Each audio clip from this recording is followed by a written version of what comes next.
So it's often said that people who go through tough times in life come out as massive winners. And I've met a lot of people who have had a series of successes. I've met a lot of people who have had failures and then a lot of successes. And few people I really, really admire. Edward Zia is one of those people. His life story has been nothing short of a massive inspiration. He's currently a marketing genius and is using his passion for marketing to impact people and businesses for massively profitable growth. What stands out about Edward is that he actually started off in army life in Australia. And there is a story about it, I'm sure that's coming. He has an incredible grit and indomitable spirit, and that made him move to states completely on his own in an early age. He has survived homelessness and spent 1 year at DY Beach. And he came out of all of that, to set up a very successful business. One thing that I have seen about him over the last 1 year since I've followed and attended few of his meetups is that he's always ever present, very passionate, very honest, very sincere, and often actually giving with all his might.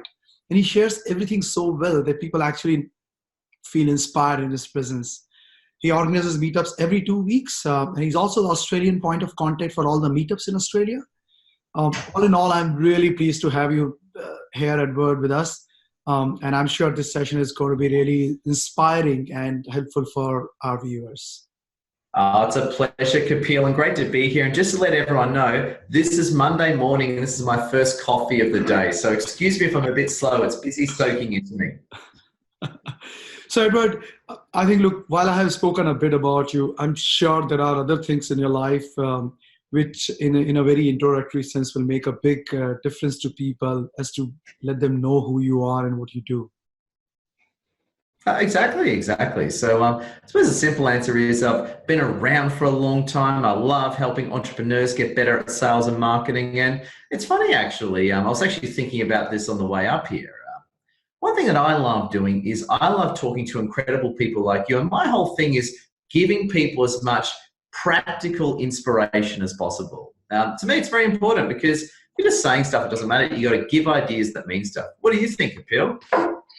Oh, look, absolutely. I think, as it says, no man is an island. And what we are is actually the connecting, part of connecting continents. So if you are, it's not possible for anybody to be successful in life, and whichever way they define success, unless they are actually sharing, and giving becomes a very big part of it. Exactly. And you know what? The other thing I think as well that's fascinating, Kapil, is that it's very interesting. I was actually doing a video on this morning as I was coming through Darling Harbour, and you know what I found is there's so much misinformation out there. I tell you what, over the past few months, I've really taken off on LinkedIn. And every day I'm disproving some junk that I was told 6 months ago. So I tell you what, I don't know about you, Kapil, but there's so much misinformation out there. It mind boggles me even to this moment. What do you think?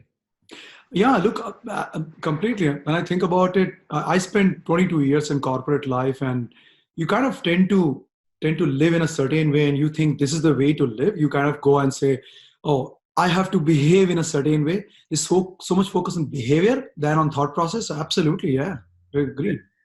It's funny you say that, actually, because just to give some context for the viewers, especially if you're watching the recording later, it was the election on Saturday, the big Australian election.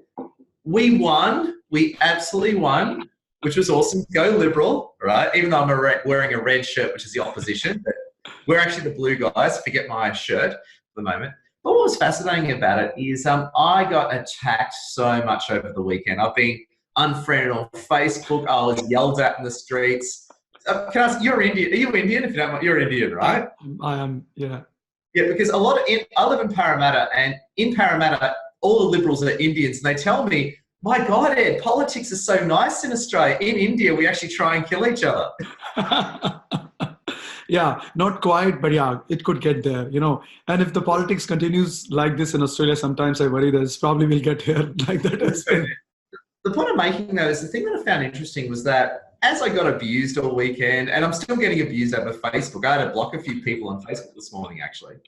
What I find fascinating is that it's very important to have a great diversity of thought and ideas, because I find that a lot of people like surrounding themselves with people who just agree with them. They're like building their own little bubble where they're insulated from reality. I think it's the worst thing you can do in business. I think the opposite is true. You need to be with people that disagree with you to help you get the best ideas possible so you can become as successful as one can be. Yeah, so true, so true. I completely agree with that. Yes, absolutely. Yeah. So Edward, look, one of the things I completely believe in, that people who are achieving greatness, on their way to greatness and already great, they have had significant amount of clarity in their life in terms of what their philosophy of life is. So would love for the viewers to actually know about your philosophy of life. What drives you in life? Well, that's a great question. I've never been asked it so beautifully, Kapil, but I'll tell you some of the things that really drive me. One thing is that I'm a Christian, so, a lot of my, spiritual beliefs drive me in terms of, Jesus, helping people, I believe in afterlife and all that sort of thing. So part of that is my belief in Christianity and also Jesus that drives me. That's one component. The other component is the importance of helping people and helping everyone succeed. So way before I was a Christian, I was already, forget Christianity and all that for the moment, I was already thinking that way. I was starting to think, you know what, materialism is not going to help me in this world. If I just run around trying to make money, this is going to be a very shallow, unhappy existence. And after I die, so what? And I kind of had a real spiritual revelation in my mid-20s. And to me, what's very important is that I kind of decided in my 30s and that, is that I want to become, I'm a Persian guy from Parramatta, so I want to make lots of money and all that. I'm a capitalist, don't get me wrong. But I want to do it in such a way of helping people and helping the community around me. And to me, when you approach life with that help type of mindset, life actually becomes a lot more rewarding, which actually explains my passion. Because here's the point. I'll give you another interesting point. One of my friends on LinkedIn, she gets trolled a lot. And it's sort of getting to her. She wants to quit LinkedIn, and I was sort of pulling her back from the ledge before, right? You know what was funny? Sometimes on LinkedIn, I get seen over 50,000 times a day. I never get trolled on LinkedIn. And I think the simple matter of fact is that when you're putting out positivity all the time, it's very hard to get trolled. It's very hard for anything to react poorly to that one. But also, isn't it also difficult because if you're putting all the positivity, then you're also not beating the usual way of thinking, as you mentioned, that some of the things which are people have a belief and you have to break that belief. So how do you do it very positively, Edward? Because I've seen your post and you do it positively, but there's an art to it. You pass difficult messages quite effectively. How do you do that?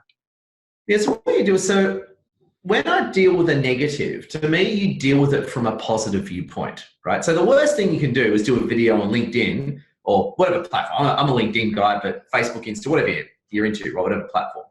But it's very hard. If you just do a video just talking about negativity, people aren't going to like it. And you're going to get friction. You're going to get people pushing back. It's not a good thing, right? Not a good thing.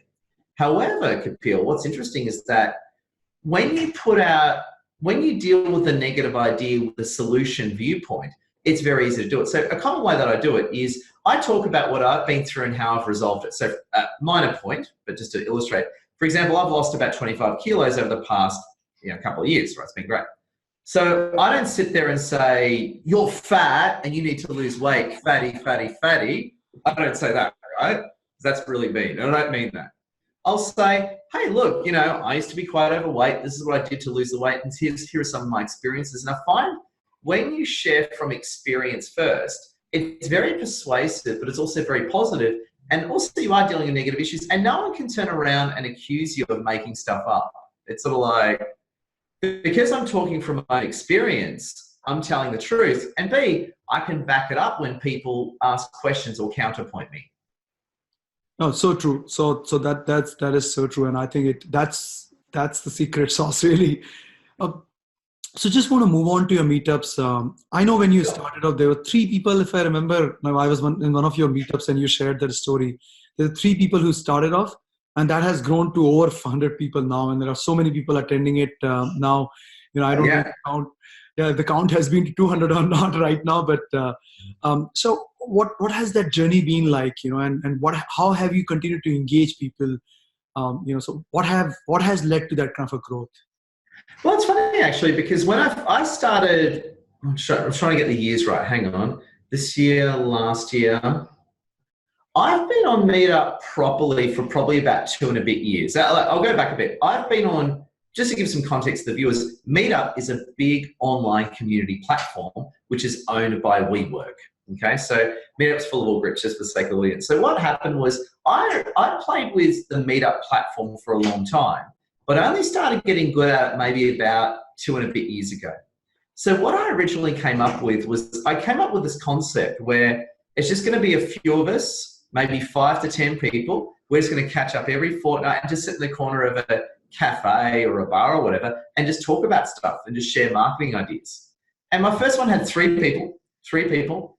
And what I did was is that because I just did such a very good job, it sort of just kept growing. It went from 3 to 5, then it went to 8, then it went to 10, then it went back to 5. And then it started getting to 20 people. And the venue then kicked us out and started getting really angry with us because there were too many people, right? So they're really weird. Like all these people were coming in and buying food and drinks. And they're like, how dare you bring in people to buy food and drinks at our venue? You slime bag, and you get out of here. It's crazy, right? It's weirdo. It's like we're all spending money and they threw us out because we're like spending money. It's like, anyway. So anyway, found it. So over time, basically found different venues, and eventually, when WeWork, which is a big property company where I am now, and I'm drinking coffee out of their cup, that's where I'm actually am right now. What was interesting is that they then bought Meetup, so then I could start hosting my Meetup events at WeWork properties. So that just helped me explode because it's beautiful premises. They're all over the place and just looks great. So I sort of went from like 20 to sometimes 100. Our biggest Meetups had 120 people. Quiet days 50. But what's interesting though is I run them every fortnight. I actually don't do much work marketing them. Other than just emailing the database, I actually don't market them. They sort of market themselves, which is great. Oh, that's really good. That's very good.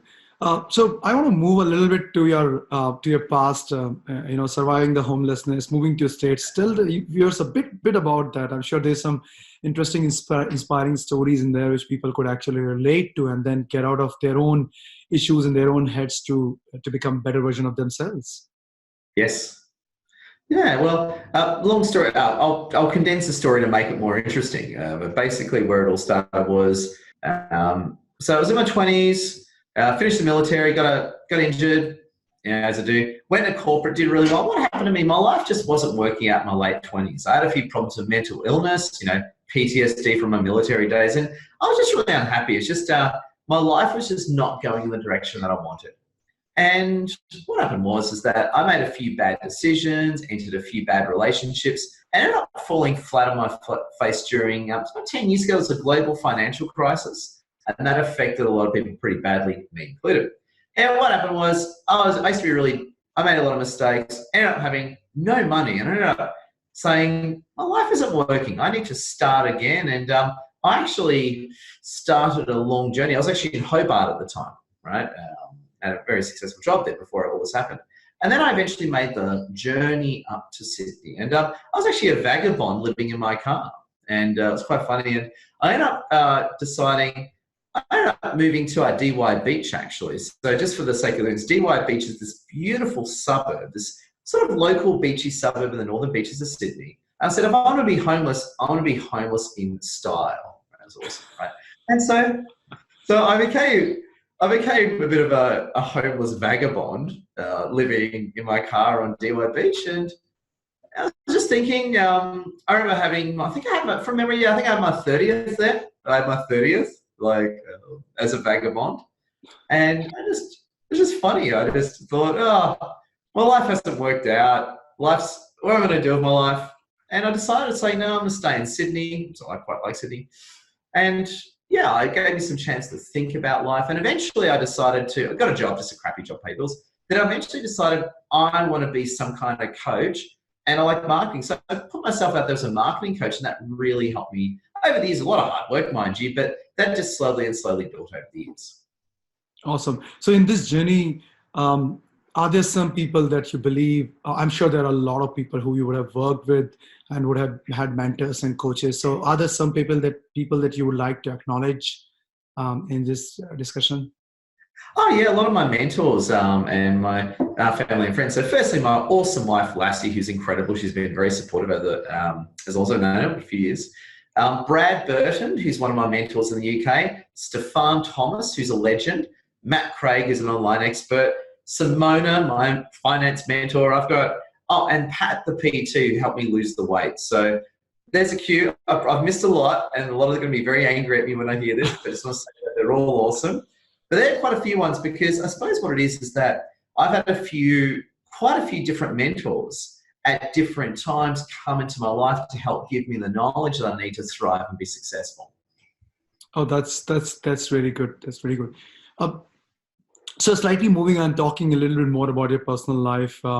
You are an introvert, and personality. Yeah. Personality traits can be a very limiting factor for a lot of people. It's like people say, "Oh, I'm an introvert, so I can't do certain things." "Oh, I'm an extrovert, so I can't do certain things." Now, how have you converted that into a strength? And because you're present, like you have a massive presence, you have a charisma when you talk to people.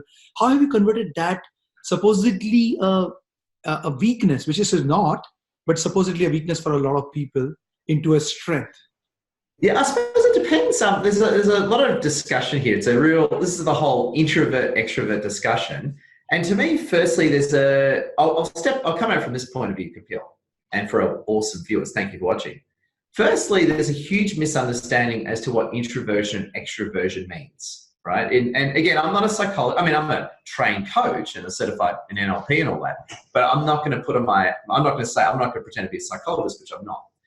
However, one thing I can tell you, though, that's very important about introversion, extroversion is a lot of people think, and this is not true, this is just plainly incorrect. I'm an introvert, which means I can't talk to people, and I'm an extrovert, which means I'm awesome with people. Completely untrue. It's just crazy thought. It's just not true, right? Because I'll give you an example. You can meet an introvert who's a fairly quiet sort of character, who's awesome, that can listen and can sell a lot. And you can meet an extrovert that just does this all day and is annoying like, fingernails down a blackboard that doesn't get anywhere, right? And to me, it's not about being an introvert or extrovert. It's about the content and character. I'll give you an example. Introversion, extroversion is more how people recharge. So, for example, this is what we call the Friday night test, and this is how the test goes. This is a very rough test to determine whether you're an introvert or an extrovert. And in fact, I'll ask you this question, Kapil. Yeah. Let's say I'll change reality. It's a thought experiment. Let's say you had, no responsibilities. You're on your own, right?